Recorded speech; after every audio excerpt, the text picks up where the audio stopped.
Salut tout le monde, j'espère que vous allez bien. Aujourd'hui, c'est une émission sur le Twitch d'ADN spécialisée sur Tsukasa Hojo et je suis accompagnée de Pierre William. Comment vas-tu?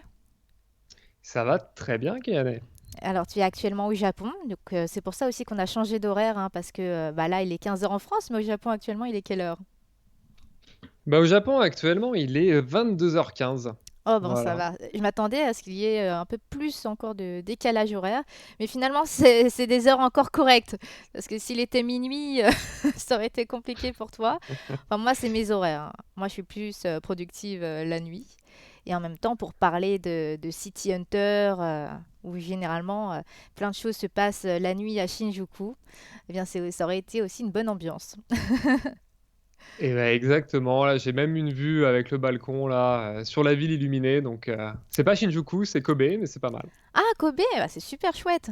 Au moins, tu es au Japon, là où tout le monde rêve d'aller, dans cette période assez tristoune. Et moi la Ouais. première, hein, j'aurais tellement aimé être à Shinjuku. C'est un quartier que j'aime énormément. Et Tsukasa Hojo rend vraiment toujours hommage à ce quartier-là de Tokyo. C'est très illuminé, c'est très vivant. Généralement, c'est là qu'on sort beaucoup au Japon. C'est là que tout le monde fait la fête. Et moi, c'est vraiment un des quartiers que j'aime le plus. Et toi, c'est lequel? Bah, j'avoue que Shinjuku, j'aime beaucoup aussi. Bon, alors Shinjuku, pendant l'état d'urgence japonais, c'est un peu moins Shinjuku. Oui, clairement. On va pas, on va pas se mentir. Après, non, je pense que Shinjuku, ouais, c'est le quartier un peu à part de Tokyo, qui est une ville à part aussi au Japon.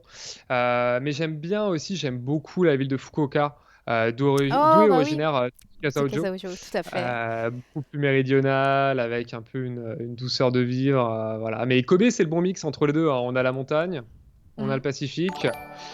On a les nuits, voilà, assez illuminées avec les néons, donc c'est un bon mix. Mais en plus, Fukuoka, c'est une ville que j'ai découvert il y a pas si longtemps parce que l'Evo, le plus gros tournoi au monde de jeux de combat, a aussi son édition japonaise. Et il y a eu une édition qui s'est déroulée à Fukuoka, justement. Et ben, moi, j'étais un peu tristoune quand j'avais appris ça parce que bah, je préfère largement quand c'est plus centré sur Tokyo. C'est qui pour moi est une ville plus vivante où j'ai mes amis japonais aussi qui sont là-bas. Donc quand j'avais appris que l'Evo Japan se déroulerait à Fukuoka, je me suis dit bon, c'est un peu loin de tout.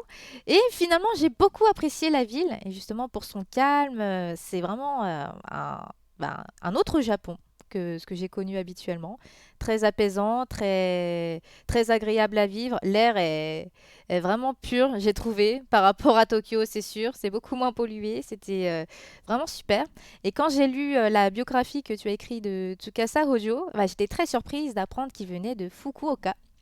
Donc ça m'a fait plaisir parce que moi j'ai été dans cette ville et j'ai pu bah, me mettre dans l'univers dans lequel il a pu grandir, même si il est né il y a très longtemps maintenant.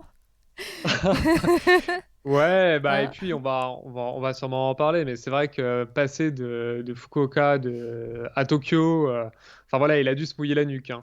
Ouais. C'était un peu un, un changement de monde du tout au tout, quoi. C'est plus une ambiance familiale, amicale, où on prend Mm. son petit café le matin, tranquille, la vie est douce. Là, on passe un peu dans le bouillonnement total. Ouais, clairement.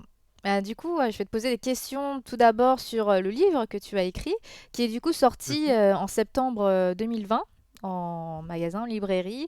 C'est sur Tsukasa Hojo. Donc vraiment, on le connaît pour City Hunter, Angel Heart, les Cat Size. Je pense qu'on a tous un animé ou un manga qu'on a particulièrement aimé, qui nous donne beaucoup de nostalgie. Et bah, pour le coup, moi, ça a été vraiment les Cat Size et City Hunter plus encore Nicky Larson en fait parce que ben moi c'est pas Ryo Saeba que j'ai connu en premier, c'était Nicky Larson, hein. Je pense que pour beaucoup de monde ça a été le cas aussi et du coup je me demandais toi comment ça a été tes débuts avec l'animation japonaise, est-ce que ça a été City Hunter ou est-ce que c'était autre chose, qu'est-ce qui t'a donné l'envie d'écrire un livre autour de Tsukasa Hojo? Alors écoute, moi les débuts, c'est surtout avec le manga, un peu plus qu'avec l'animation. Bah, je suis un peu de la génération du Club Dorothée, etc. Donc il y avait l'animation évidemment, mais j'ai surtout lu les City Hunter, ouais, à la bibliothèque Bah, la Mhm. bibliothèque de ma petite ville, hein, en Auvergne. Voilà, une collection bien fournie. Donc, c'était les Dr. Slump, les Ranma 1,5 et puis City Hunter. Mhm. Donc, moi, j'ai vraiment découvert Tsukasa Ojo avec City Hunter plus qu'avec Katsai. Et puis après, bah, j'ai continué avec Family Compo, avec Angel Art. Et puis, j'ai tout lu. En fait, j'ai T'as tout tout lu. Et lu. ce qui m'a Ouais, ouais, ouais. Et ce qui m'a vraiment donné envie de travailler sur lui, bah, c'est que c'est un fanat de cinéma, que j'écris aussi beaucoup sur le cinéma et sur le cinéma policier. Mhm. Et en fait, c'est quelqu'un qui est vraiment à mi-chemin du cinéma et du manga dans la manière dont il dessine, les plans, etc. Donc ça a été, et puis le genre policier, qui est un peu Oui. mon genre de cœur, voilà. Donc il cumulait un petit peu tout ce que j'aimais. Et Mhm. puis c'était surtout celui, à l'époque, je trouvais, et je trouve toujours actuellement, qui dessinait le mieux. Enfin, les personnages de femmes incroyables, avec les chevelures, avec les vêtements, Ah, il fait très etc. années 80 et j'adore ce style-là. C'est Ouais, vraiment, ouais. vraiment génial. Quand tu vois les femmes qu'il dessine, bah, tu sens que c'est pas les petites jeunettes que tu vois généralement dans tous les animés. C'est pas des filles de la vingtaine non plus. Quand tu vois Kaori, c'est plutôt voilà, une femme qui a une coupe des années 80 et qui fait plutôt la trentaine, quoi. Ça vise plus un public mature. En tout cas, c'est ce qu'il aurait aimé, mais dans le Jump, on lui dit qu'il faut s'adresser plutôt à des jeunes garçons. Ah, parce que c'était la cible qui lisait le Jump, quoi. Donc c'était, Ouais. je trouve que c'est un peu dommage parce qu'on partait finalement de sa ligne éditoriale. Je pense qu'il voulait pas ça au début, d'avoir un ton un peu moins mature que ce qu'il voulait. Mais en tout cas, il a connu le succès de façon assez anecdotique finalement, parce qu'au début, il voulait pas du tout en faire son métier. Voulait être mangaka, c'était pas son rêve. Il était tiraillé entre le manga, le cinéma, mais il se disait que en fait mangaka c'était pas vraiment bah, le but de sa vie. Et c'est arrivé à peu près par hasard par des amis qui lui disaient de participer à des concours. C'est ça? Ouais, bah en fait, il faut bien voir que Tsukasa Ojo, il est né donc dans une petite ville à Kokura, à côté de Fukuoka. Il vient d'une famille qui a pas beaucoup d'argent. Ouais. Il peut pas se payer une Super 8. Il peut pas, voilà, Ouais, il peut pas juste se payer de la péloche. crayon, papier, c'est ce qu'il pouvait se payer. Voilà, crayon papier, il pouvait se payer ça. C'est un gamin qui est né en plus prématuré, qui avait un physique un petit peu chétif et son moyen d'être accepté par les autres, c'était tout de suite bah, de dessiner. C'est quelqu'un qui très tôt a dessiné ses mains, a essayé de voir comment voilà, se construisaient les corps. Et puis très vite, il a dessiné bah, évidemment des Godzilla, hein. C'est la génération Godzilla, Et c'est comme ça en pour plus qu'il montrer à s'était ses amis. fait accepter socialement. C'était en dessinant des Godzilla. Et sa famille, ses amis, ils Ouais. disaient ah, bah, ils sont trop beaux tes Godzilla. J'ai grave envie que tu m'en dessines. Et c'est marrant d'avoir commencé comme ça. Mais complètement, parce qu'il avait même des profs qui lui disaient non mais attends, t'en feras jamais toute ressemblance avec un cas réel, Mm, évidemment, mais t'en feras jamais ton boulot, arrête là, voilà, t'es pas bon à ça. Et lui, il a vachement douté, il s'est accroché, il s'est inscrit au club de manga, donc il mm. a dessiné du Godzilla, mais à côté, bah, il a regardé des films, il adorait Tom et Jerry, ça lui a appris le déplacement, parce que tout le monde connaît aujourd'hui Kaori, qui poursuit Ryo avec une massue pour lui éclater la gueule. Mm, Mais en fait, ça vient de Tom et Jerry. Donc, il a repris mm. exactement les mouvements, les courses-poursuites, etc. Et puis, donc, il a travaillé sur le dessin. Et c'est vrai que ce qui a changé sa vie, c'est la mort de son père qui arrive au lycée. Où en fait, voilà, bah, son père meurt, donc il a encore moins d'argent, comme sa famille. Ouais. Mais son père, avant de mourir, lui dit, écoute, gâche pas ton talent, on va faire des études d'art Oui, à c'est vrai Fukuoka. que tu l'as écrit dans le livre. Il l'a demandé tout de même à son père avant s'il pouvait faire une école d'art. Et son père lui a dit, bah fonce, vas-y, fais-le. Et là, ça a été un gros déclic parce que c'était... En fait, il Ouais. était tiraillé parce que le manque d'argent fait que il devait travailler très jeune, cumuler des boulots d'étudiant pour essayer de manger, tout simplement. Vraiment, il était dans cette dèche-là. Et il avait un talent fou. Et quand il faisait des concours pour être le meilleur manga du concours, c'était aussi plus pour l'argent qu'on en gagnait que pour véritablement gagner un concours pour son avenir. C'était vraiment, à ce moment-là de sa vie, c'était très difficile. Bah, complètement. Il se trouve que lui, il était vraiment dans le design, il aurait pu s'orienter aussi vers la mode, vers plein de choses. Et Mm. d'ailleurs, on le voit à la manière dont il dessine les vêtements, hein, je veux dire, les vêtements, les chevelures, etc. Il a un dessin très design de mode, couture. Mais il faut voir que, de toute façon, les grands mangaka, les grands créateurs de jeux vidéo, c'est pareil, hein. C'est rare quand ils ont pu faire les études qui leur plaisaient. On pense à Kojima, Hideo Kojima, il a fait une fac d'éco, hein, parce que personne voulait qu'il aille en art. Et lui, il a quand même pu aller en art. Mm. Le truc, c'est vrai, il multiplie les petits boulots, il n'a pas d'argent, et il tente les concours simplement parce que il veut avoir un peu de sous pour finalement, bah voilà, pas se crever en faisant 4-5 petits boulots. Il faut voir que le premier qui gagne, c'est Ribbon. Et Ribbon, c'est vraiment le magazine shoujo, donc plutôt à destination des jeunes filles. Et ce qui est marrant, c'est que c'était dans ce magazine-là que les mangaka stars souvent ont commencé pour se faire un peu de thunes. Et par exemple, Katsuhiro Otomo, le mangaka d'Akira, il Mm. avait commencé par Ribbon aussi. Mais il l'a jamais dit, c'est sorti il y a quelques années en disant, mais attends mec, Oui, ton premier, c'était là-bas. oui. Et, et voilà, et pareil pour Toriyama. Toriyama, la première chose quand on lui a dit, voilà, mais pourquoi vous êtes lancé dans le manga, le type il répond, bah parce que moi j'avais besoin de m'acheter des clopes et j'ai tenté mes premiers concours pour ça. Voilà. Et voilà. Et Tsukasa Ojo, donc il tente, il se rend compte que ça marche, et Mm. puis bah, il va tenter le fameux prix Tezuka, qui est Ouais, très le prestigieux, Graal oui. Mm. très prestigieux, qui va, voilà, où il va remporter le prix Tezuka, le second prix Tezuka exactement, et pour une nouvelle qui s'appelle, enfin une histoire courte qui s'appelle Space Angel. Et d'ailleurs, c'est marrant parce que c'est sa seule, enfin quasi la seule histoire courte de science-fiction Mm. qu'il va écrire, parce qu'après, bon voilà, il va faire plus du genre policier, un peu de fantastique, des trucs comme ça, et il va gagner ce prix-là. Et c'est vrai que quand il va gagner ce prix-là, donc il va le dire, l'argent il va s'en servir pour, bah déjà pour vivre correctement et puis pour s'acheter une petite caméra pour filmer Oui, oui, parce qu'il veut oui. toujours faire de la réal et il veut pas continuer à dessiner. Et quand il va à leur mise du prix qui est à Tokyo justement, où il rencontre son tanto, Nobuhiko Horie, qui est le type qui va faire l'intermédiaire entre le magazine, le Jump de la Shueisha et puis donc l'auteur, Mm. il va dire mais autour de moi, c'était qui ces gens-là quoi? Je me sens complètement un alien parmi ces gens-là, les autres qui étaient bien placés, etc. Il dit mais je me sens pas à ma place.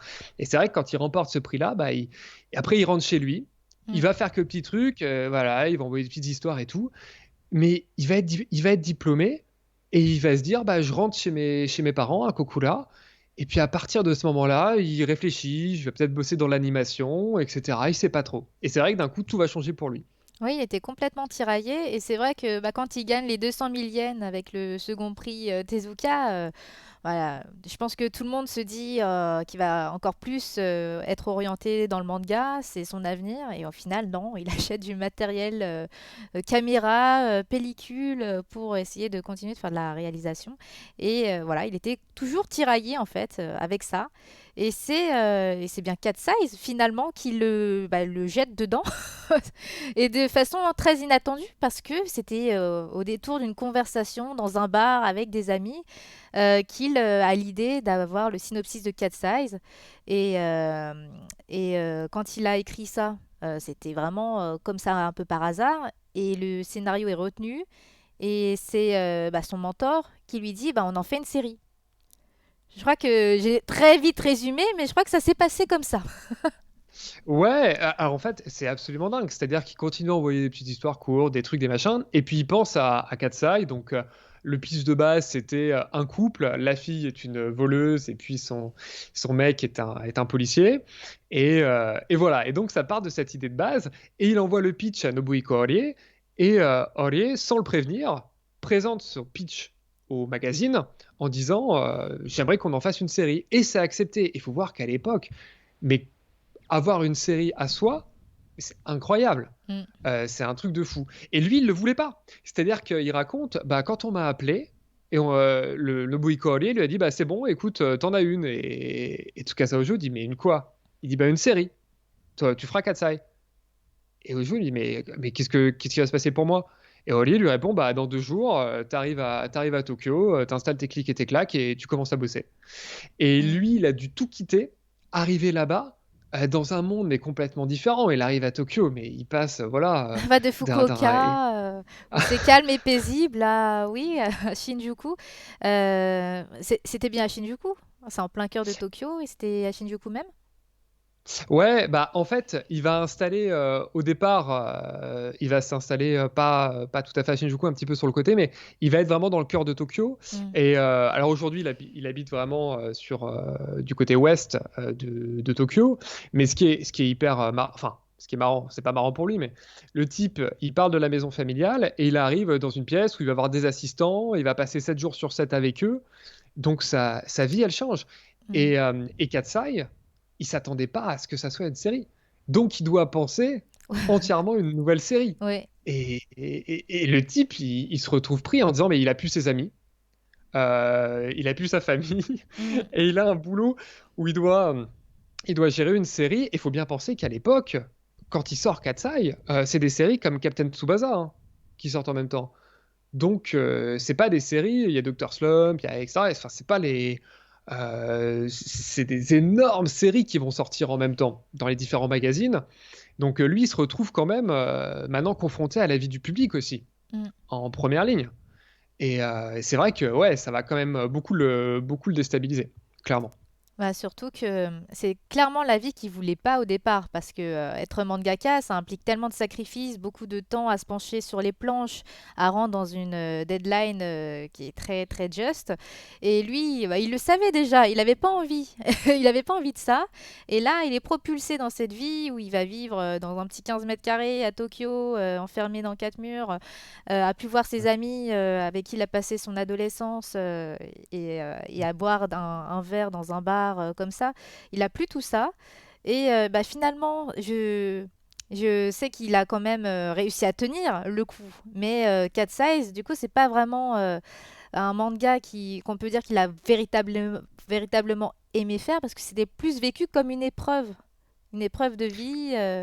Dans la vie adulte, faut travailler, faut tout donner et là, c'était pas du tout, ce qu'il imaginait faire.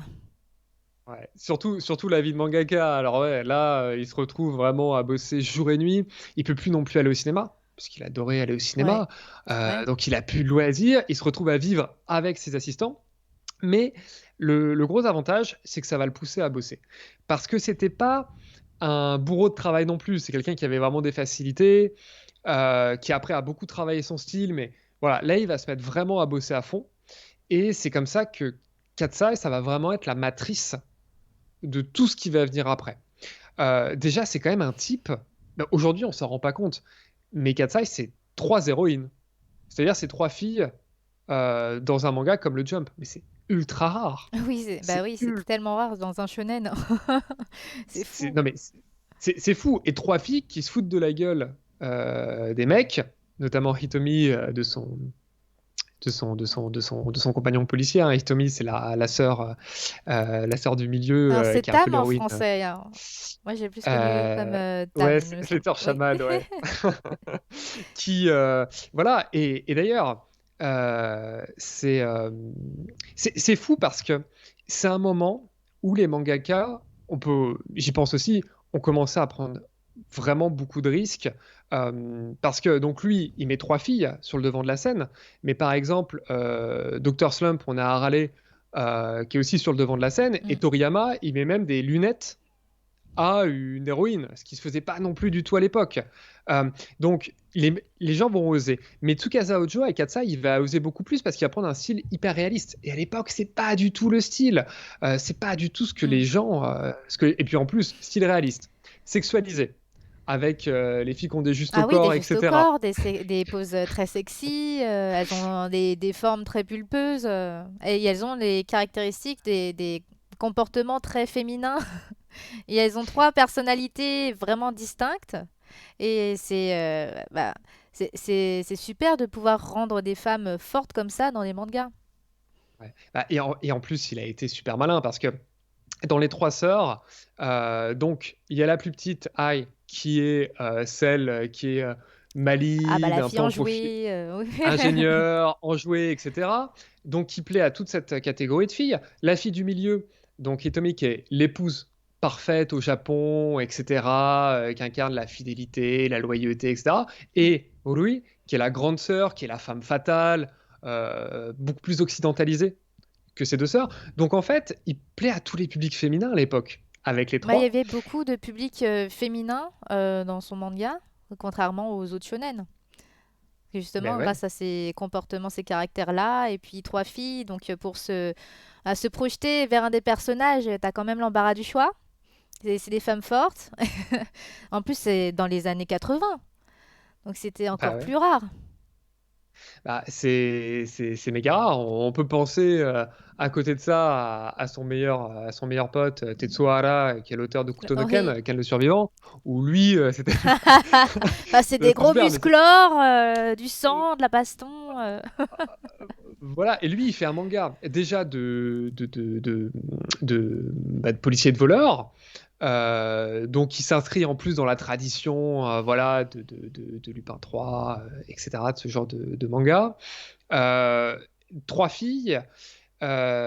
Aussi, le fait qu'elles volent des œuvres, etc., que ce soit quelque chose d'assez élégant, spectaculaire. Et puis, surtout, c'est adapté en animé. Et Mm. en fait, la chance que va avoir Tsukasa Ojo et sa malédiction, et ça c'est quelque chose qui va beaucoup porter, et qui va le gonfler très longtemps, c'est que les animés ont été super bien reçus, et notamment les musiques des animés. Et il va souvent raconter que quand il écoutait à la radio la musique d'un de ses animés, ça le faisait fondre un plomb parce que au bout d'un moment, il disait mais c'est pas possible, mais les gens vont penser que c'est l'animé, il n'y a pas le manga derrière, parce que ça marche tellement bien.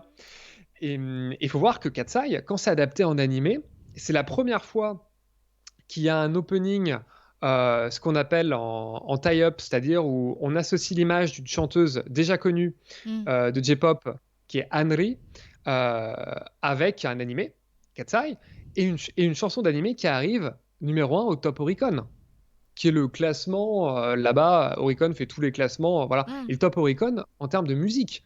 C'est-à-dire que c'est l'opening cartonne. Tout le monde connaît cette chanson. Et plus tard, ce sera pareil avec Get Wild, etc. dans City Hunter. Ouais. Et donc l'animé, bah, ça va être un carton. Et en France aussi. Et, Oui, c'est- oui, oui, et- clairement. Bah, le choix, il était vraiment judicieux de, pour une fois, prendre une véritable chanteuse J-pop et pas une chanteuse qui fait que des chansons d'animé et qui est très connue dans cet univers-là. Là, ils ont vraiment pu aussi s'élargir au niveau du public. Et peut-être que les fans qui aimaient cette chanteuse se sont dit, ah bah j'adore l'opening, j'adore cette chanson. En plus, c'est pour un animé, bah, on va aller découvrir cet animé-là. Puis en plus, bah, ça met en scène des femmes fatales. Donc, si le public était plutôt féminin, voilà, il s'attire encore plus de public. C'était vraiment un très très bon coup, ça. Et en plus, pour attirer le public plutôt masculin, voilà, les génériques en termes de mise en scène, c'est vraiment la Oh bah, il y James avait la Bond avec totale. les plans serrés, les corps féminins, etc. Il y en a même qui ont été censurés, certains génériques, Ah oui, il y avait des notamment. pauses qui ont dû être censurées, je pense, pour la télé. Ouais, et puis, mais même en France, les génériques finalement qu'on a eu en France, c'était des compositions de scènes Mm. plus que des génériques. Et ouais, ouais, parce qu'il y en a où elles font de l'aérobic, etc., avec des, des postures lascives. Donc c'est vrai qu'à l'époque, ouais, non mais, enfin, Tsukasa Ojo, de ses mangas et ses adaptations, les deux, à chaque fois, ont pris beaucoup de risques par rapport au public, par rapport, voilà. Et c'est pour ça qu'il a plu. Donc il y a ce côté très James Bondien, Mm. et puis à côté, comme tu le disais, la personnalité des filles, qui va, à mon avis, c'est la matrice de toute son œuvre. C'est-à-dire que Tsukasa Ojo, c'est vraiment un créateur de personnages féminins, et c'est fou parce que tout le monde pense à Nicky Larson, Ryo Saiba, etc. Mais le personnage qui est le cœur de son œuvre, de tout son œuvre, c'est Kaori, Mm. Laura. Et pourquoi je dis ça? Parce qu'en fait, et il le dit très bien, il a créé Kaori en fusionnant les Katsai. C'est-à-dire qu'il va fusionner les points positifs des trois filles, des trois sœurs, pour créer un personnage qui prend toutes leurs capacités, toutes leurs forces, etc. En même temps, ce qui peut être leurs faiblesses les plus intimes, pour faire un peu le personnage féminin ultime. Donc Katsai, c'est la C'était matrice les de tout. prémices, hein, ouais. C'était les prémices de City Mais Hunter. ouais, ouais, mais c'est vrai que ça le lasse. C'est-à-dire que tu le disais très bien, c'est-à-dire qu'ils ne se voyaient pas forcément faire une série sur ça. Ah ouais, puis le Euh, rythme, ça a été quoi? 18 tomes, 18 millions d'exemplaires vendus et bah, 18 volumes en l'espace de 3 ans. C'est ouais, bah, énorme. Ouais, non, mais il a travaillé comme un fou, hein. C'est Ah bah, c'est comme un trop! fou. C'est énorme. Et puis surtout, il commence à développer il commence à développer dans les années 80, donc Katsai c'est 81-85, la publication dans le Jump, hein. Et après il va commencer à lancer des one-shots pour une nouvelle série, donc pour ce qui va être City Hunter, pendant la publication de Katsai. C'est-à-dire que le mec, en plus voilà, de faire Katsai, il va faire ses histoires courtes en parallèle, ce qui est quand même ahurissant, quoi. Et il va en faire deux. Il va faire City Hunter XYZ et Mm. City Hunter Double Edge, qui vont être les deux histoires courtes qui vont ensuite lancer City Hunter. Et du coup, l'histoire City Hunter XYZ, c'est l'histoire avec le frère de Kaori? Alors, l'histoire City Hunter XYZ, c'est en fait, alors, c'est très particulier. Ouais. Parce que c'est très particulier au sens où c'est une histoire courte qu'on ne va pas retrouver dans le manga final, mais qu'on va retrouver dans l'animé. Et en fait, cette Mm. histoire courte, c'est l'histoire alors, d'un virus. Enfin, je sais pas. C'est vrai que c'est la période. Je sais pas si c'est C'est un virus, toi. une Ouais, pandémie. etc. Voilà, qui est censé. En fait, il y a une jeune fille qui vient voir City Hunter et qui lui dit, bah voilà, il y a bon, avec mon père, on a développé un virus pour stériliser les animaux, mais ça peut stériliser les êtres humains aussi. Et donc, voilà, on veut pas que ça tombe entre de mauvaises mains. Et puis, il faut pas que je sois kidnappé. Si je suis kidnappé, mettez-moi une balle dans la tête. Et puis comme ça, le secret sera pas révélé. Bref. Et, et d'ailleurs, c'est marrant parce que, de mémoire, dans cette histoire courte-là, la fuite finale, c'est en bateau. Où en fait, elle a le kidnapping en bateau, il va essayer de sauver cette jeune fille-là, alors que dans l'animé, c'est en Cessna. C'est-à-dire que c'est dans un petit avion, et l'animé commet une erreur parce que Rio a un certain vertige, en fait, il le dit à un certain moment. Mais en fait, c'est une histoire qui est assez classique, et ce qui est rigolo, j'en ai parlé à l'époque à Pierre Lachaud, qui est le frère de Philippe Lachaud, qui est le scénariste de Nicky Larson et le parfum de Cupidon, Mm. en lui disant, mais en fait, c'est exactement le scénario de ton film, parce que le scénario du film qui est sorti en France par Philippe Lachaud, c'est grosso modo un virus, quelque chose comme ça, qui, voilà, pousse à tomber amoureux dès qu'on voit quelqu'un. Oui. Voilà. Mm. Et en fait, c'est l'histoire, pareil, d'un virus qui contamine. Et c'est exactement ça, City Hunter XYZ, dont le physique de Rio est pas tout à fait le même, il y a des différences, etc. Et puis ensuite, on a City Hunter Double Edge, qui est là beaucoup plus trash, où c'est vraiment une histoire avec un comédien qui se met tellement dans ce rôle de personnage de tueur à gages, qui tue sur scène Mm. des, Ouais. des gens, Mm. enfin qui tue des gens, etc., parce qu'il joue sur scène justement un tueur, enfin bref, et ça c'est beaucoup dans le roman noir. Donc voilà, et ça va partir, et ensuite à partir de là, ça va être le succès. C'est-à-dire que ces deux histoires courtes, on va faire un sondage dans le Jump, et les lecteurs et les lectrices vont être à fond, quoi. Ils vont dire non mais c'est génial. Et à côté de ça, tu as aussi l'idée que dans Katsai, il y avait un personnage qui avait beaucoup plu, qui s'appelait Nezumi, le rat, qui est un peu un concurrent des Katsai, qui est un voleur ultra lubrique, Mm. érotomane. Et il se trouve que Tsukasa Ojo et Nobuhiko Orie voulaient en faire un personnage principal. Et c'est lui qui va inspirer Ryo. C'est lui qui va l'inspirer avec son côté harceleur de rue. Oui, Voilà. je vois. Bah, en même temps, ce qui est bien, c'est qu'ils ont, grâce au personnage de Kaori, mis beaucoup d'humour dans City Hunter.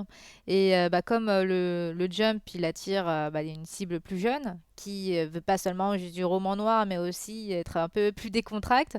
Kaori, avec sa massue, elle apporte énormément d'humour.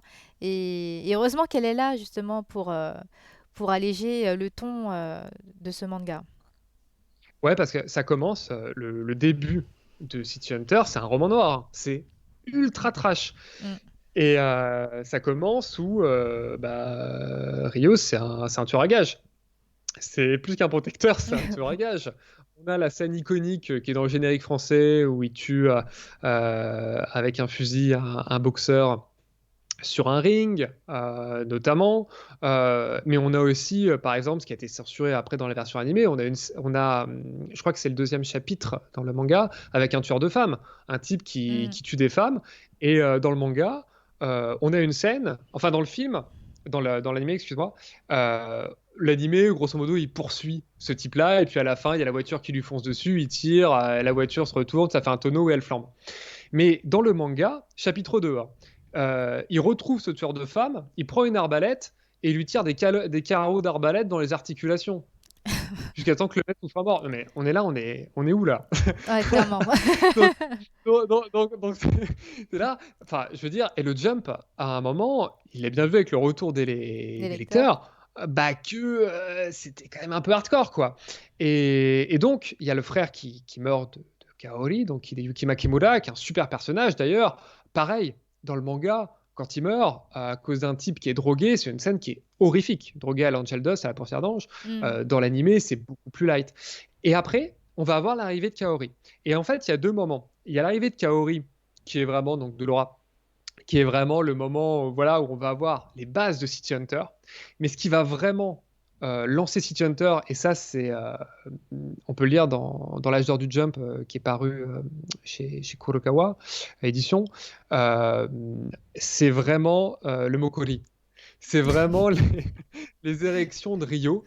Ils ont créé exprès pour relancer en fait le manga. C'est-à-dire qu'en réunion, ils se sont dit non mais il faut un truc qui soit la déconne totale, qui aille avec le petit corbeau qui Ouais, passe, ouais, etc. ouais. derrière en On mode connaît très attraction. bien. Et il faut vraiment un truc voilà, il faut qu'ils puissent casser des vides par balle avec. Et ils vont lancer ça. Et, et ça va être un succès, mais monstre. C'est-à-dire, d'une part, le personnage de Kaori, qui est un personnage parfait à tout point de vue, à mon sens, et puis ce côté comédie policière la plus débridée, la plus totale. Et ce qui est génial, c'est que ça peut permettre, c'est un équilibre, ça peut permettre à Rio d'avoir son comportement à un moment qui frôle le harcèlement, si ce n'est du harcèlement, mais Mm. en même temps, c'est jamais validé, parce que Kaori, elle arrive avec sa masse, elle lui fait Oui, un grand oui. coup dans la gueule, Mm. ou elle le balance Il dans un peut mat. jamais aller jusqu'au bout parce qu'elle est toujours là derrière avec la grosse massue et puis les personnages féminins. Enfin, en fait, il y a aucun personnage autour qui valide ce qu'il fait. Donc Bah c'est oui, ça qui est bien en fait. C'est que bah, il agit, il fait ça pour la déconne, en même temps il cache ce qu'il est véritablement en faisant toute cette merde. Mais derrière, t'as toujours Kaori qui vient lui foutre un stop. T'as tous les autres persos qui lui disent mais arrête, t'es relou. Il y a personne qui valide quoi. Et heureusement, heureusement. et, et c'est- et ça, c'est une grande différence entre le manga et l'animé.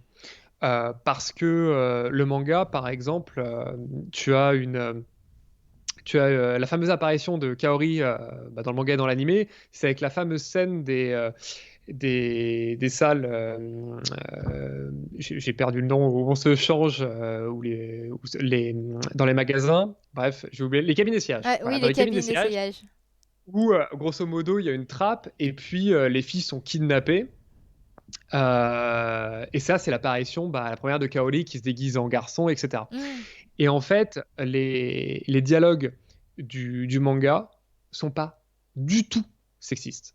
Mais les dialogues de l'animé, et surtout de l'animé français, on pourra en parler, Ouais. sont méga hardcore, sont méga sexistes. Et c'est drôle Hmm. parce que j'ai fait découvrir à ma compagne à l'époque l'animé, où je lui ai montré cet épisode-là. Et elle m'a dit, mais c'est quoi ce truc Elle n'est pas regardée quand elle était jeune, mais c'est quoi ce truc méga sexiste? Oui, bah clairement, parce qu'il y a Et plein de choses qui passeraient pas du tout aujourd'hui, hein. ouais, et alors quand je lui fais lire le manga, elle me dit, mais attends, mais c'est la même histoire, mais c'est pas du tout les mêmes dialogues. Et c'est Hmm. pas du tout les mêmes dialogues. Et c'est vrai que dans la version japonaise, pareil, dans la version japonaise, c'est pas non plus les mêmes Il y a eu traductions. Donc en plusieurs fait, interprétations sur une même scène. on a plusieurs étapes différentes, mais complètement. Sur une même scène, ça peut changer du tout au tout. Et voilà, en tout cas, c'est ce qui relance, enfin, c'est ce qui relance, c'est ce qui donne une grosse dynamique à City Hunter. C'est d'une part le fait d'avoir Kaori et puis d'avoir ce côté comédie policière, voilà, à fond les ballons. Euh, et puis, c'est l'animé. Parce que l'animé, donc, au Japon, c'est Kenji Kodama. Kenji Kodama, c'est celui qui fera l'animé Détective Conan hein, par la suite. Mhm. C'est l'une des grandes stars de d'animation. Et puis, c'est toute l'équipe de Lupin 3 qui travaille dessus, etc. Donc, c'est un peu des cadors. Et puis, pareil, ils mettent le paquet côté musique. C'est-à-dire, on se retrouve. Et là, c'est marrant, tu vois, parce que tout à l'heure, avec Anne-Rie, c'était la chanteuse de J-pop, voilà, célèbre, qui va élever l'animé. Et là, on se retrouve, à contrario, avec un groupe TM Network, qui est un groupe de rock progressif, plutôt underground, etc., dont le manager leur dit, mais attendez, vous êtes un super groupe, mais il faut vous faire connaître, il faut que vous chantiez un animé. Et c'est eux qui vont chanter la chanson de fin, la plus connue, qui est Get Wild. Oh, elle est trop Et, bien. euh, J'adore. et Get Wild va propulser leur carrière tout en propulsant l'animé. Ouais, ouais, ils se sont propulsés mutuellement. Mais tu penses pas à Et, City Hunter sans penser à ce générique de fin. C'est euh, la signature, quoi. Un épisode se doit de se terminer comme ça, sinon c'est pas City Hunter. mais complètement, c'est-à-dire que t'as Get Wild, mais t'as plein de chansons, t'as Footsteps, qui est une chanson incroyable, t'as Silver Ouais. Bullet, t'as Running to Horizon, qui est une chanson aussi de TM Network. C'est enfin une playlist hallucinante. Pour moi, la playlist la plus extraordinaire, tout animé confondu, Ah clairement. oui. Ah, les chansons, elles sont incroyables. Elles ont un style vraiment particulière. Et puis tu sens que ça fait même film d'action. Tu vas entendre Footsteps en plein moment dans l'animé. Tu sais qu'il va se passer une scène d'action, que ça va être épique, qu'il y aura des scènes de baston géniales. Tu sais que Ouais. tu vas pas cligner des yeux parce que sinon tu vas rater quelque chose, quoi. Ah bah, Footsteps on Fire. Mais tu sens qu'ils ont digéré, le Japon a déjà digéré tout le jazz, mais toute la funk, toute la soul, etc. Et ils créent, voilà, ce qu'on appelle de l'extérieur, on l'appelle pas comme ça au Japon, mais la city pop. Donc ce côté jazzy, néon rose, coloré avec voilà, le jazz, funk, soul qui va avec, un mélange qui marche super bien, quoi. Avec des chansons en japonais, en anglais ou qu'en anglais Mm. comme Footsteps. Mais c'est un immense carton. Et justement, Tsukasa Ojo, il dira précisément pour Get Wild, il avait fait une interview il y a quelques années avec le chanteur de Get Wild, où il avait dit, mais pendant des années, je vous ai détesté parce que dès que je passais la radio, j'entendais Get Wild et je me disais, mais bordel, c'est de moi qu'on devrait parler, c'est pas de Get... Voilà, et ça c'est fou. Et donc ça a été un immense succès par les génériques, par les etc. Ça a plu aux garçons, ça a plu aux filles, différentes classes d'âge. Donc ça a été une success story. Mais pourtant, il faut bien voir une chose, c'est qu'à l'époque, le Jump, qui est le magazine roi, on est un tout petit peu avant l'âge d'or, hein, Tsukasa Ojo, c'est un mangaka pour eux, si tu veux, un peu comme presque un mangaka d'auteur. C'est-à-dire que pour eux, c'est pas leur grande star. Et Nobuhiko Orie le dit aussi, la grande star pour eux c'était Tetsuhara, donc Oui, Kutoboken, qui l'auteur est de le survivant. Kuto Ken, ouais. Ouais, pour eux c'était lui, la grande star qu'il fallait mettre. C'est voilà. Et d'ailleurs, Nobuhiko Orie dira, quand il a fallu choisir les assistants, parce qu'un mangaka a toujours des assistants, je lui ai pas envoyé Tetsuhara parce que je pensais qu'il était meilleur que lui. Et donc, L'histoire. Oh, et- bah oui, ils voulaient pas qu'ils se rapprochent et puis finalement ils sont devenus bons amis. Ah, ils sont devenus besties, ouais. Ils sont devenus complètement mais super amis, c'est-à-dire que tout le monde voulait les mettre en En opposition, opposition. etc. Et finalement, il va avoir comme assistant, bon, plusieurs assistants, mais notamment ce que je considère comme peut-être l'un des plus grands mangaka de tous les temps, qui est Takehiko Inoue. Ah oui, Takehiko bah, Inoue, Slam qui Dunk, est Vagabond. Slam Dunk. Mais Ouais. du coup, lui, Et il a commencé en étant assistant de Tsukasa Hojo. ouais, il racontait d'ailleurs qu'il a beaucoup dessiné les libellules. Voilà. Ah oui. Ouais, et c'est marrant parce que ça se voit un petit peu moins avec Sam Dunk, mais le trait de Vagabond, le style de Vagabond, Ah oui, bah. les cheveux, etc., c'est le style de Tsukasa Ojo, hein, clairement. Donc ils lui ont filé un génie pour bosser avec lui. Et ils sont restés d'ailleurs assez proches, ouais. Mais ça a Oui, il été... était même très heureux en fait du succès d'Inoue. Parce que Ouais.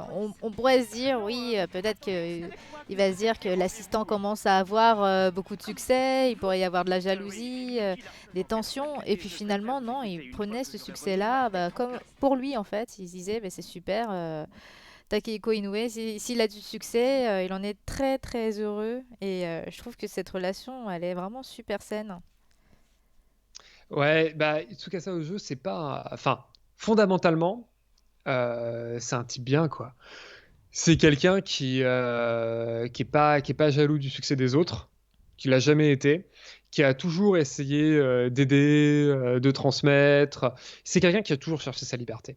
En fait, qui a toujours cherché sa liberté envers et contre tout, et a développé son talent dans le manga. C'est-à-dire qu'il voulait se perfectionner, il prenait beaucoup les fameuses phrases de Kusai, Mm. notamment connu pour la vague en France, le peintre de l'ukiyo-e, hein, ce qu'on appelle la peinture du monde flottant, où il disait il me faudra jamais une seule vie pour perfectionner mon art. Donc c'est quelqu'un qui s'est mis à vraiment développer son style et puis à prendre beaucoup de risques. Et City Hunter, ça va être un peu le début et la fin.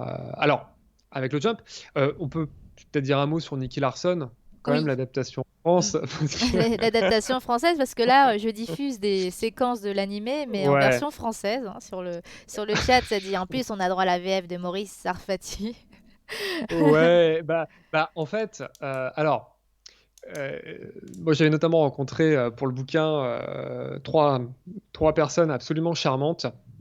Le premier, c'est Jean-Paul Césari, qui est le chanteur du générique. Mm. Euh, Les Nombreux Fils dans la nuit, hein, qui est peut-être le meilleur générique d'animé français, un des meilleurs. Voilà. Qui est un carton total.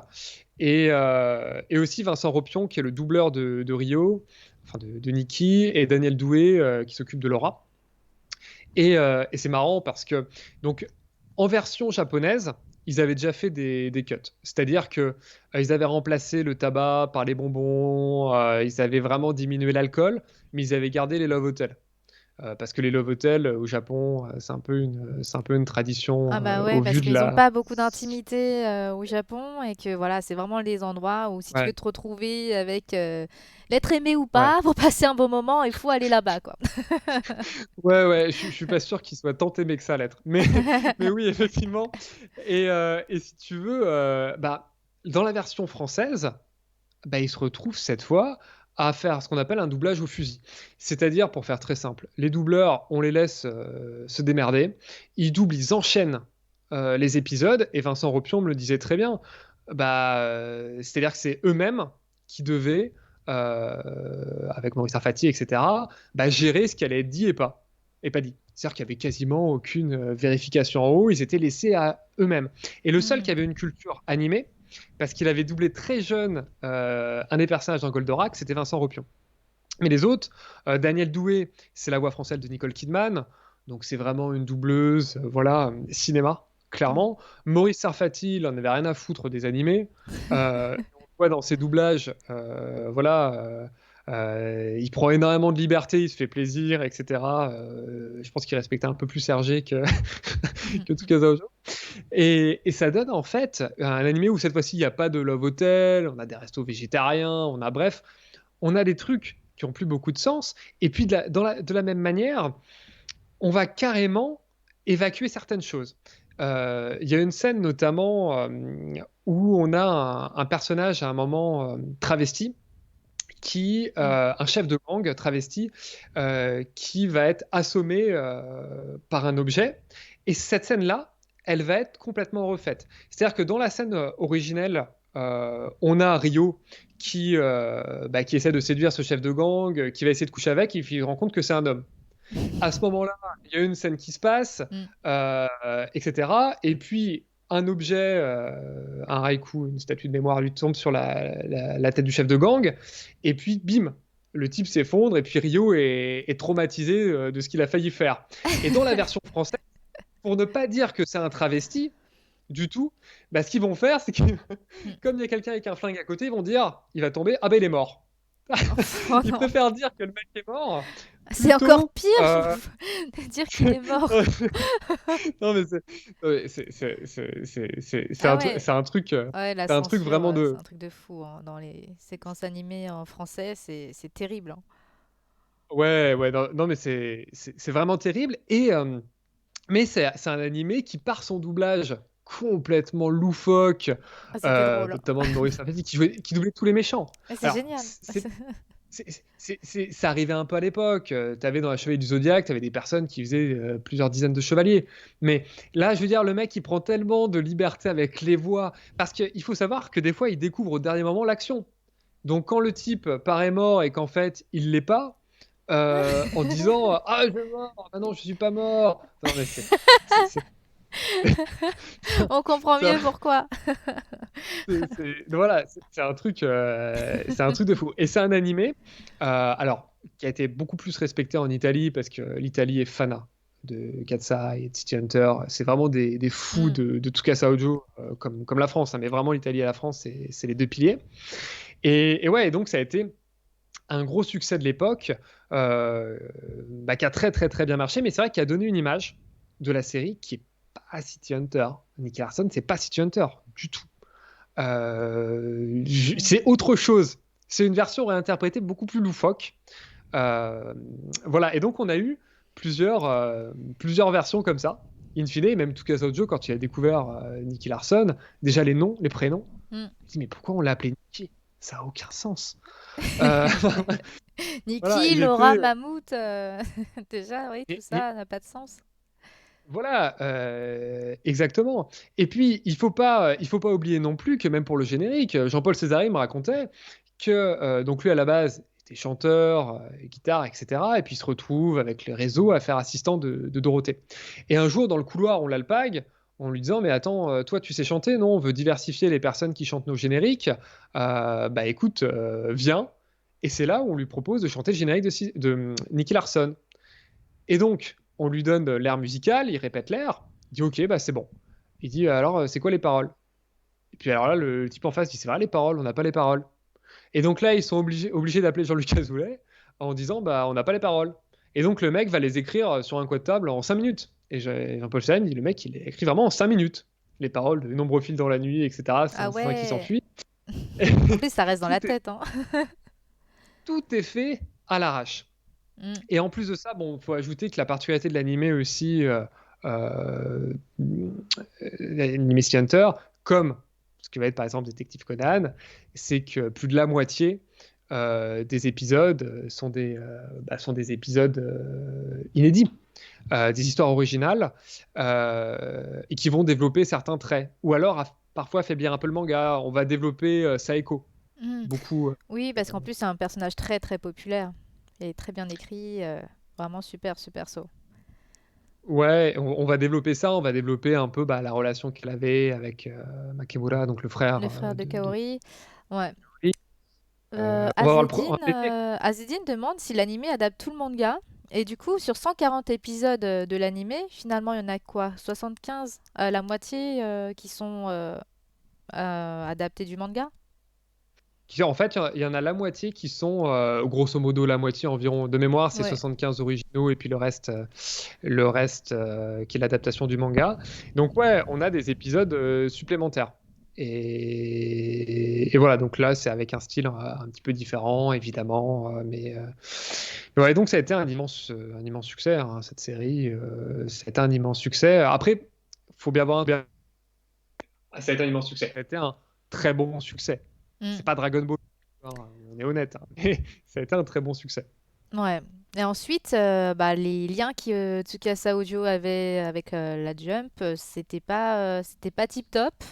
Il y en a, il a beaucoup voulu au Jump d'avoir, je pense, eu ces deadlines si courtes, cette pression constante, alors que c'était pas son modèle de vie. Donc finalement, il a quitté le Jump et il s'est mis dans d'autres projets. Ouais, ce qui s'est passé, c'est que finalement, il a dû finir à l'arrache. Il a eu quelques semaines pour terminer City Hunter, qui est quand même la grande œuvre de sa vie, hein. Faut être honnête, c'est-à-dire qu'elle va Mm. infuser tout. Tout le monde va le connaître pour City Hunter. notamment une certaine catégorie de population et d'âge au Japon, hein.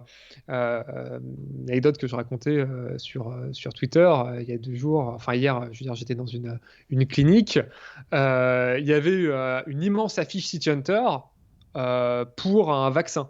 Alors, c'est pas le vaccin pour le Covid, mais pour un vaccin Ah bon? immense. C'était le vaccin contre la rubéole. Immense affiche City Hunter. On a Kaori qui dit allez, maintenant, qu'est-ce que vous attendez pour vous faire vacciner? Elle Et avait la Rio qui dit massue. ouais, allez. Elle avait la massue, elle poursuivait Rio. Et Rio dit ouais, allez, on va prendre un ticket modérateur, se faire tester, se faire vacciner. Et le truc, il était gigantesque dans la clinique de Kobe, etc. Ah Donc, ouais. c'est quelque chose qu'on retrouve voilà, un peu partout et c'est assez marrant. Après, ouais, donc il a dû finir en urgence, ce qui fait que pour lui, c'était difficile, hein. C'est peut-être aussi un mal pour un bien, parce que les séries trop longues sont très dures à finir, mais il n'a pas eu beaucoup de temps pour y réfléchir. Donc il a fini ça. Après, il a publié des histoires courtes et des mini-séries. Mm. Certaines qui n'ont pas marché, comme Rash notamment, mais Rash, c'était vraiment une série de commandes, c'est pas quelque chose qui l'intéressait beaucoup. Mais il a publié des histoires courtes extraordinaires. Extraordinaires. Des compilations, etc., comme La Mélodie de Jenny, comme Sous un rayon de soleil, qui est pour moi le chef-d'œuvre de Tsukasa Ojo, très inspiré, très lié à l'esprit de Ghibli, avec une petite fille qui peut lire dans le cœur des plantes, les émotions des plantes, Ah, c'est ça doit être vraiment merveilleux. super joli. En fait, bah, toutes ces œuvres-là, je les connais pas du tout. C'est quand j'ai lu ton livre que je me suis dit, ah bah attends, c'est jamais sorti, j'ai jamais lu ça. Quand on parle de Tsukasa Ojo, bah voilà, c'est les trois grandes œuvres qui sont liées, quoi. Ouais. C'est Katsai, City Hunter, Angel Heart, et puis pour moi c'était ça.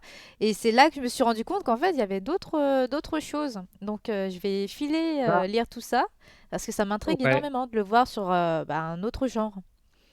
Alors surtout qu'on a beaucoup de chance parce que Kiun les a édités dans des super versions en France. Mm. Tous les pays ne l'ont pas. Donc non, non, il y a des très belles versions. Donc le cadeau de l'ange, la mélodie de Jenny et sous un rayon de soleil, bon, qui est pas un recueil, mais on a le temps des cerisiers, qui est le prologue de Sous un rayon de soleil, etc., avec une histoire courte. Enfin, il y a plein d'histoires courtes différentes. D'ailleurs, il y a pas mal d'histoires courtes qui se passent avec des personnages qui habitent dans l'arrondissement, enfin dans l'immeuble de Rio et Kaori. Mm. Donc on a plein d'histoires courtes avec ces personnages qui habitent ce coin-là. Et donc ouais, ça va être la mélodie de Jenny, ça va être des histoires sur l'armée, le Japon qui fait face à son passé.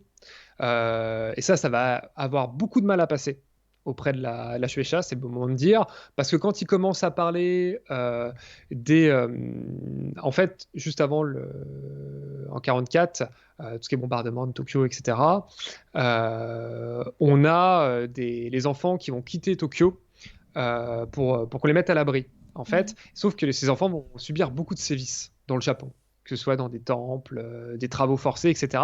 Et Tsukasa Ojo va faire une histoire courte dessus. Il faut oser le faire, hein. C'est complètement fou. Clairement. Il va faire une histoire courte sur les kamikazes à qui ont filé des gamins des avions d'entraînement en bois qui n'avaient aucune chance d'atteindre leurs ennemis, voilà, et qui mouraient sur le chemin, et qui n'avaient aucune chance d'en réchapper.